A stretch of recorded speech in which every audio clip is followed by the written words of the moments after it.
আসসালামু আলাইকুম। আজ আমি এসেছি উত্তরবঙ্গের প্রাণকেন্দ্র রংপুরের মানুষের ভীষণ প্রিয় এবং পরিচিত একটি জায়গা রংপুর পর্যটন মোটেলে। সময় কাটানোর জন্য শান্ত পরিবেশ আর সবুজের ছোঁয়া যেখানে মিলেমিশে একাকার। রংপুর পর্যটন মোটেলটি কেবল একটি থাকার জায়গাই নয়, এটি উত্তরবঙ্গের পর্যটন প্রসারের প্রথম আধুনিক কেন্দ্র।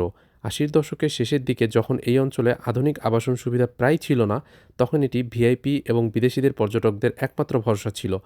রংপুর পর্যটন মোটেলটি মূলত ১৯৮৭ সালে আনুষ্ঠানিকভাবে যাত্রা শুরু করে, তবে এর পরিকল্পনা এবং জমি অধিগ্রহণের কাজ শুরু হয়েছিল ৮০ দশকের শুরুতেই।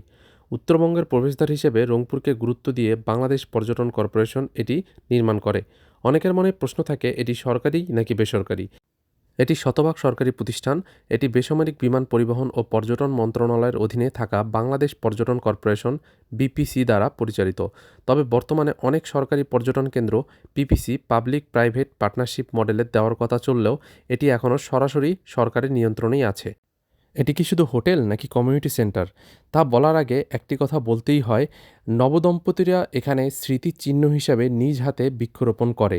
তাদের এই সবুজায়ন প্রকল্পটির লক্ষ্যই হলো পর্যটকদের প্রকৃতিমুখী করা।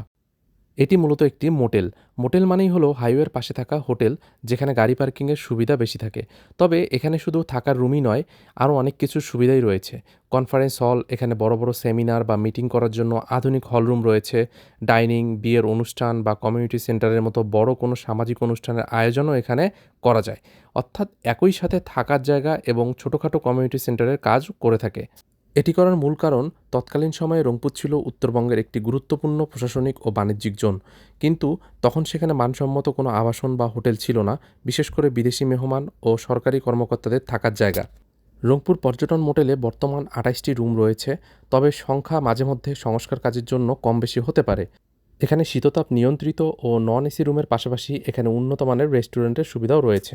তো আজকের মতো সবাই ভালো থাকবেন। পরবর্তী ভিডিওর জন্য পেজে ফলো দিয়ে রাখুন। আসসালামু আলাইকুম।